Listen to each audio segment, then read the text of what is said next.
Germany के रिडलिंगन के पास रविवार को एक पैसेंजर ट्रेन पटरी से उतर आई है। हादसे में 4 लोगों की मौत हो गई है और कई लोग गंभीर रूप से घायल हो गए हैं। हादसा स्थानीय समय अनुसार रविवार शाम करीब 6:10 पे हुआ है। ट्रेन में 100 यात्री सवार थे। यह इलाका म्यूनिख से लगभग 158 किलोमीटर पश्चिम में स्थित है। मलेशिया की राजधानी कुआलालंपुर में आज यानी कि सोमवार को 28 जुलाई को थाईलैंड और कंबोडिया के नेताओं के बीच शांति वार्ता होगी।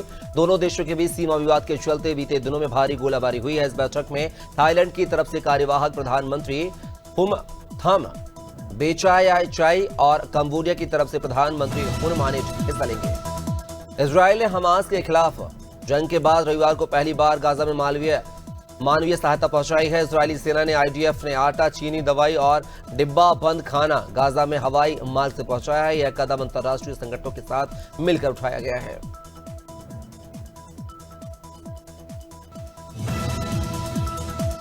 तुर्की ने अपने सबसे शक्तिशाली गैर परमाणु बम यानी कि गाजाप और एनईवी सेकेंड घोस्ट का सफल परीक्षण किया है। तुर्की ने इस्तांबुल में आयोजित 17वें international defence industry fair 2025 fair के दौरान 26-27 जुलाई को इस बम के टेस्ट का वीडियो जारी किया है।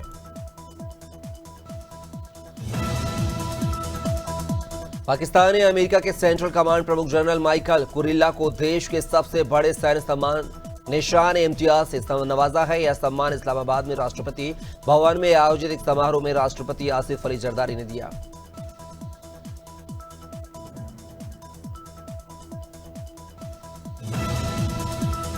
आज श्रावण माह का तीसरा सोमवार है। शाम 4 बजे महाकाल की तीसरी सवारी निकलेगी। श्री चंद्रमौलेश्वर पालकी और श्री मन महेश हाथी पर विराजित होंगे। गरुड़ रथ पर श्री शिवतांडव प्रतिमा शामिल होगी। तीसरी सवारी की थीम बैंड पर आधारित है। इस दौरान पुलिस, आर्मी, होमगार्ड और निजी बैंड प्रस्तुति देंगे। मध्य प्रदेश विधानसभा का मानसून सत्र सोमवार से शुरू हो गया है। 28 जुलाई से 8 अगस्त तक यह सत्र चलेगा। इस सत्र में विधायकों ने 2000 से ज्यादा सवाल ऑनलाइन माध्यम से लगाए हैं। विधायकों के कुल 3377 सवालों में से 2076 सवाल ऑनलाइन है, बाकी सब यानी कि 1301 ऑफलाइन है। आरएसएस प्रमुख मोहन भागवत ने कहा है कि भारत को शक्तिशाली और आर्थिक रूप से मजबूत बनने पर ध्यान केंद्रित करना चाहिए। उन्होंने जोर देकर कहा है कि दुनिया सिर्फ आदर्शों का नहीं बल्कि ताकत का भी सम्मान करती है। कोच्चि में आरएसएस प्रमुख ने कहा है कि भारत को अब अतीत के सोने की चिड़िया नहीं रहना है बल्कि अब उसे शेर बनना होगा। केंद्र सरकार केंद्रीय सशस्त्र पुलिस बल के अधिकारी और जवानों को बड़ी सौगातें देने जा रहे हैं। अब ड्यूटी के दौरान अंगों की हानि समेत किसी भी अस्थायी विकलांगता का शिकार होने पर भी सेवा में बने रहेंगे। इसके साथ ही वह एक मुश्तमूल वित्तीय लाभ के अलावा पदोन्नति और वेतन के लिए भी पात्र होंगे।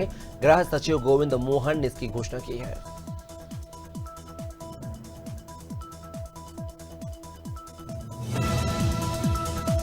एनसीईआरटी ने अपने सिलेबस में एक बड़ा और ऐतिहासिक बदलाव करने का फैसला किया है। अब स्कूलों छात्रों को ऑपरेशन सिंदूर के बारे में पढ़ाया जाएगा, जो कि पहलगाम आतंकी हमले के खिलाफ भारत का एक रणनीतिक सैन्य अभियान था। इसके साथ ही भारत की अंतरिक्ष में ऊंची उड़ानों को भी सिलेबस में शामिल किया जाएगा।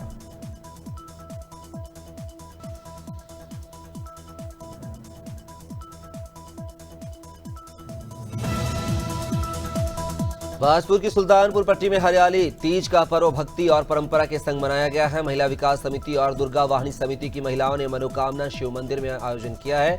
अध्यक्ष लज्जा सैनी के नेतृत्व में महिलाओं ने भगवान शिव पार्वती की पूजा की है। साथ ही पारंपरिक गीत गाए और मेहंदी रचाई।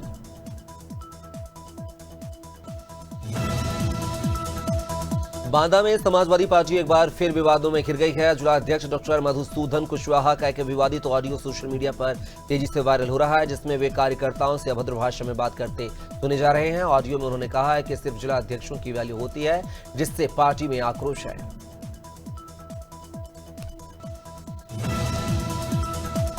गोड्डा में थाना कोतवाली देहात पुलिस ने 20 और 21 जुलाई की रात हुई चोरी का सफल खुलासा किया है। आरोपी छोटू पुत्र सहमत अली उर्फ दुखी को भदुआ क्रॉसिंग के पास से गिरफ्तार किया गया है। उसके कब्जे से 1,29,755 नगद और चोरी का माल बरामद किया गया है। बताया गया है कि अभियुक्त ने चोरी किए गए कुछ जेवरात नेपाल में बेचे थे। हापुड़ के सिंभावली क्षेत्र में पुलिस और बदमाशों के बीच मुठभेड़ हुई है, जिसमें 50,000 का इनामी डब्लू यादव घायल हो गया। अस्पताल पहुंचने पर डॉक्टरों ने उसे मृत घोषित कर दिया है। मुठभेड़ में नोएडा एसटीएफ, बिहार एसटीएफ और सिंभावली पुलिस शामिल रही है। डब्लू यादव पर 2 दर्जन से ज्यादा मामले दर्ज थे।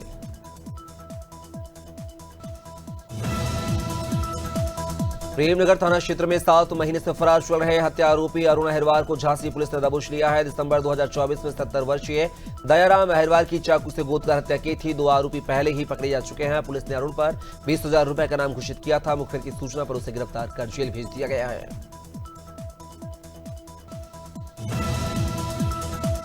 कोना थाना क्षेत्र के तिलकनगर में एक हैंडलूम शोरूम में अचानक आग लग गई है। सूचना मिलते ही अग्निशमन विभाग के मौके पर पहुंचकर आग पर काबू पाया है। 4 यूनिटों की त्वरित कार्रवाई से पास का कार शोरूम भी सुरक्षित बच गया है। आग से कोई जनहानि नहीं हुई है। शॉर्ट सर्किट की आशंका जताई जा रही है। पुलिस व दमकल विभाग ने जांच शुरू कर दी है। मथुरा के गोवर्धन तहसील के गांव सीहे में अज्ञात शरारती तत्वों ने 27 जुलाई की रात अंबेडकर पार्क में लगी डॉक्टर भीमराव अंबेडकर की प्रतिमा का हाथ और उंगली तोड़ दी है। घटना से ग्रामीणों में भारी आक्रोश है। लोगों ने गोवर्धन बरसाना मार्ग अवरुद्ध कर विरोध जताया है। मौके पर सैकड़ों ग्रामीण जुटे हैं। अभी तक प्रशासन या पुलिस का कोई अधिकारी नहीं पहुंचा है। कार्रवाई की मांग की जा रही है। बुधनी अनुभाग के मार्गदर्शन में थाना बुधनी क्षेत्र के महर्षि वेद विज्ञान विद्यापीठ जर्रापुर में नशा मुक्ति अभियान चलाया गया है। थाना प्रभारी डीएसपी चैन सिंह रघुवंशी व स्टाफ द्वारा विद्यार्थियों को नशे से दूर रहने की शपथ दिलाई गई है। पोस्टर बैनर भी लगाए गए हैं। करीब 150 छात्र आचार्य शामिल हुए हैं। वहीं रेटी के ग्राम बाया और शाहगंज बालिका छात्रावास में भी जागरूकता कार्यक्रम हुआ।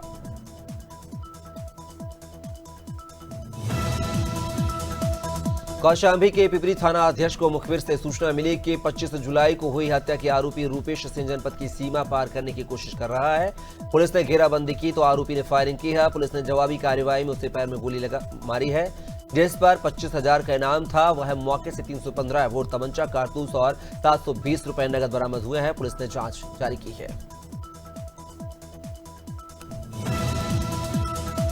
राजधानी दिल्ली के बसंत कुंज में देर रात डंपर का भीषण हादसा हुआ है, जहां 2 लोग गंभीर रूप से घायल हो गए हैं। लेकिन दिल्ली पुलिस के दिलवाले डीसीपी शशांक जायसवाल ने अपनी सूझबूझ से उसकी जान बचा ली है। आईआईएम में लेक्चर देने के बाद लौट रहे डीसीपी ने अपनी गाड़ी रोककर घायलों को अस्पताल पहुंचाया। उत्तर प्रदेश के हरदोई जिले में दर्दनाक घटना सामने आई है। चढ़ियावा थाना क्षेत्र के हरिहरपुर गांव में युवक रंजीत उर्फ छोटू ने पेड़ पर फांसी लगाकर जान दे दी है। सुसाइड नोट में उसने पुलिस आरक्षी पर उत्पीड़न के आरोप लगाए हैं। आरोपी आरक्षी शेष कुमार को निलंबित कर प्रयागराज में गिरफ्तार कर लिया गया है।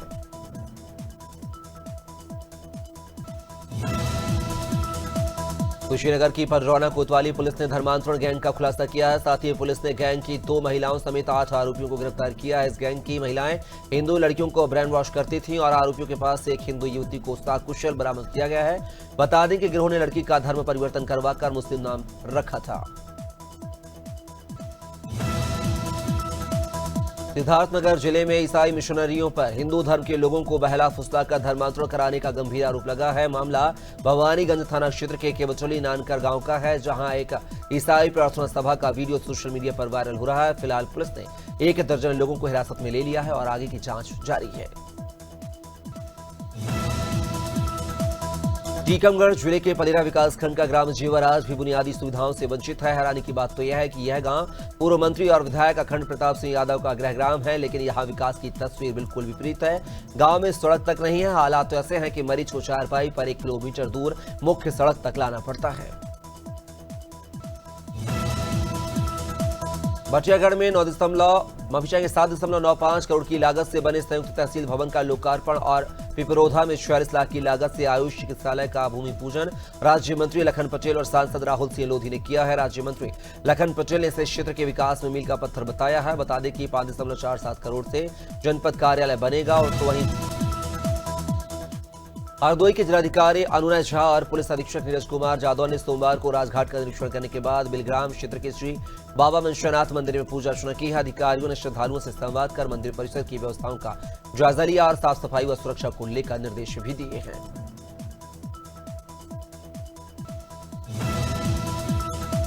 तासगंज के गंज डुडवारा कोतवाली क्षेत्र में दुलाई नहर से सोमवार सुबह का ज्ञात शव मिलने से हड़कंप मच गया है। बाद में शव की पहचान सहावर क्षेत्र के गांव नौपति निवासी राजवीर के रूप में हुई है, जो कि 2 दिनों से लापता था। परिजनों ने गांव के 2 लोगों पर हत्या का आरोप लगाया है और निष्पक्ष जांच की मांग की है।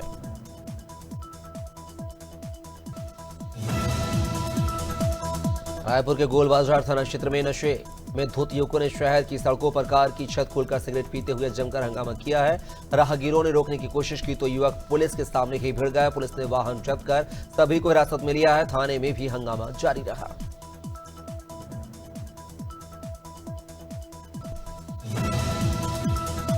भोपाल के मां वैष्णो धाम आदर्श नौ दुर्गा मंदिर में श्रावण के तृतीय सोमवार को भगवान पशुपतिनाथ का भव्य रुद्राभिषेक किया गया है। 21 लीटर दूध और फलों के रस से किया गया है। यह अभिषेक श्रद्धालुओं के लिए आस्था का केंद्र रहा है। मंदिर में 9 वर्षों से नित्य रुद्राभिषेक की परंपरा चल रही है।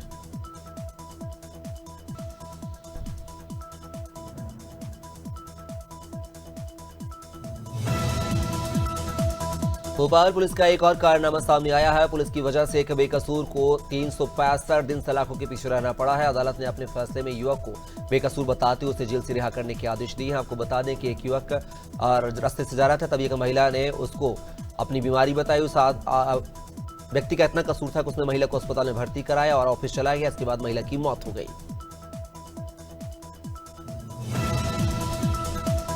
सेंसेक्स में आज यानी कि सोमवार को 28 जुलाई को 200 अंक गिरकर 81,250 के स्तर पर कारोबार कर रहे हैं। निफ्टी में भी 50 अंक की गिरावट है। ये 24,780 के स्तर पर कारोबार कर रहा है।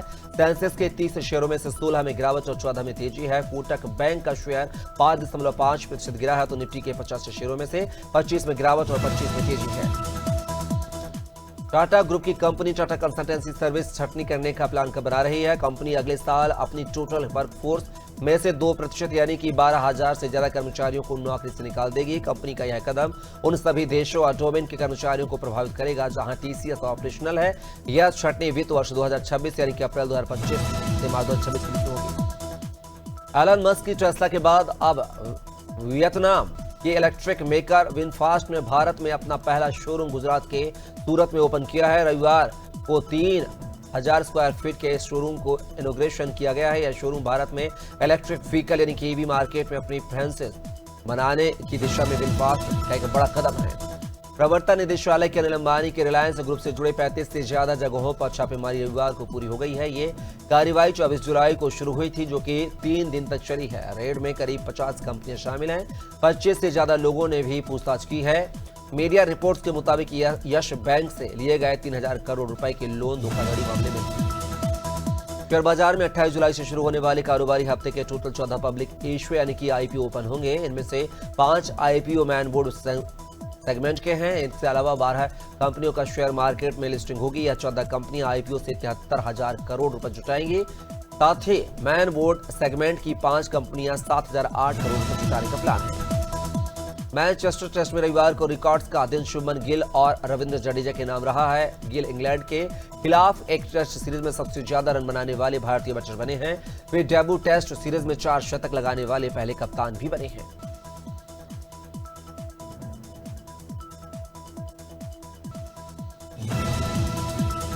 भारत ने दूसरी पारी में फाइट दिखाने के बाद मैनचेस्टर टेस्ट ड्रा करा लिया है। शुभमन गिल, रविंद्र जडेजा, वॉशिंगटन सुंदर और केएल राहुल ने मिलकर 142 ओवर बैटिंग की और टीम की हार को ड्रॉ में बदला है। राहुल 90 रन बनाकर आउट हुए। बाकी तीनों बैटर्स ने शतक बनाए हैं।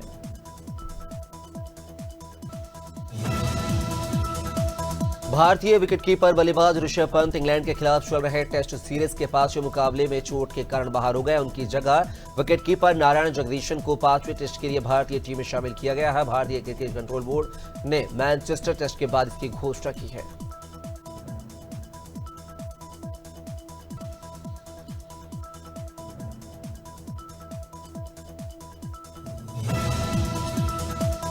मैनचेस्टर टेस्ट ड्रॉ रहा है। मैच समाप्ति के बाद इंग्लैंड के कप्तान वेन स्टोक्स ने पहले रविंद्र जडेजा से हाथ मिलाने से इनकार कर दिया और उन्हें अनदेखा किया। हालांकि जडेजा के आग्रह पर स्टोक्स ने अनमने ढंग से हाथ मिलाया, लेकिन नजरें नहीं मिलाई।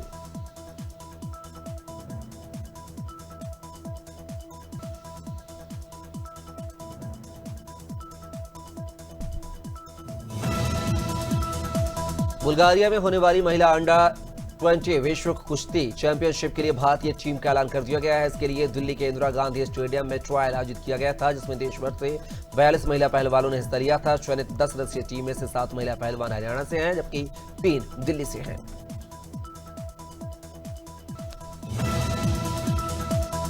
टीवी के पॉपुलर शो लाफ्टर शेफ के दूसरे सीजन का समापन हो गया है। शो के ग्रैंड फिनाले में दर्शकों का जबरदस्त रिस्पांस मिला है। पूरे शो की तरह ही ऑडियंस ने आखिरी एपिसोड पर भी खूब प्यार लुटाया है। करण कुंद्रा और एल्विश यादव की जोड़ी इस पॉपुलर शो के दूसरे सीजन की विनर बनी।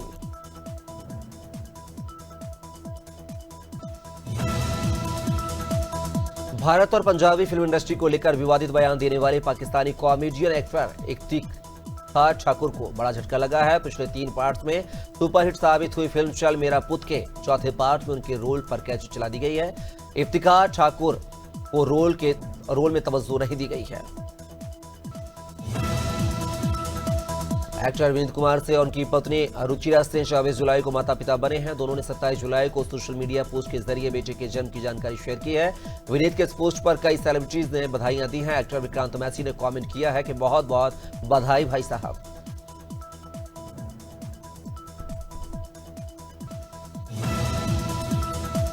एक्ट्रेस तनुश्री दत्ता ने हाल ही में इंस्टाग्राम पर एक वीडियो पोस्ट किया है, जिसमें उन्होंने बताया है कि आयुर्वेद के अनुसार वह मटन खा रही है, क्योंकि खाना शरीर के लिए औषधि की तरह होता है। उन्होंने कहा है कि उन्होंने श्रावण मास में व्रत रखा था और व्रत के बाद मटन खाना शुरू किया है।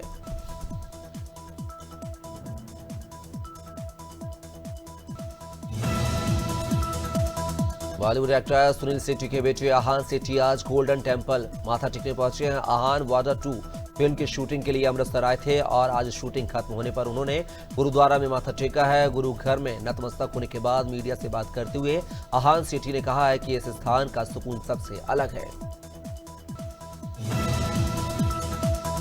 मध्य प्रदेश में बारिश का स्ट्रांग सिस्टम एक्टिव है। आज सोमवार सुबह से भोपाल में बारिश हो रही है। ग्वालियर में स्कूलों में अवकाश घोषित किया गया है। मौसम विभाग के अनुसार आज ग्वालियर, श्योपुर, मुरैना, भिंड, दतिया, गुना, अशोकनगर, शिवपुरी, निवाड़ी और टीकमगढ़ में अति भारी बारिश का अलर्ट है। अगले 24 घंटे में यहां 8.5 इंच तक बारिश हो सकती है।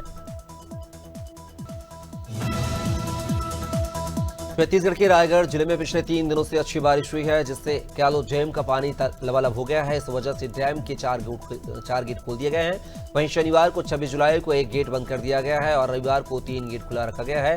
3 दिनों से अच्छी बारिश होने के बाद रविवार 27 जुलाई को बारिश थम गई है, क्योंकि मौसम विभाग के रिकॉर्ड के अनुसार हफ्ते भर हल्की और मध्यम बारिश की संभावना है। यूपी में फिर से मानसून एक्टिव हो गया है। सोमवार को यूपी के 10 जिलों में भारी बारिश का अलर्ट है, वहीं 14 जिलों में हल्की बारिश का अलर्ट है। आंचलिक मौसम विज्ञान केंद्र लखनऊ के वरिष्ठ वैज्ञानिक अतुल कुमार सिंह ने बताया है कि बंगाल की खाड़ी में बने लो प्रेशर के कमजोर पड़ने के संकेत हैं। इसके बाद ये ट्रफ लाइन के उत्तर की ओर शिफ्ट होगा। बंगाल की खाड़ी में बना डिप्रेशन सिस्टम अब मध्य प्रदेश तक आ गया है। इस सिस्टम के असर से मध्य प्रदेश के साथ राजस्थान के कई इलाकों में भारी बारिश का दौर शुरू हो गया है। आज 4 जिलों में भारी बारिश की आशंका जताते हुए 10 जिलों में ऑरेंज अलर्ट और 17 जिलों में येलो अलर्ट जारी किया गया है।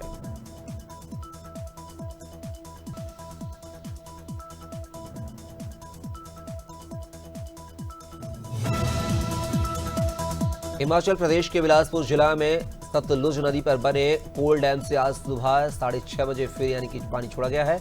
इससे नदी का वाटर लेवल 4 से 5 मीटर बढ़ा है। वहीं प्रदेश में अगले 48 घंटे तक मौसम खराब रहेगा। इस दौरान कुछ क्षेत्रों में तेज बारिश हो सकती है। मौसम विभाग ने आज किन्नौर और लाहौल स्पीति को छोड़कर सभी 10 जिलों में बारिश का येलो अलर्ट जारी किया है।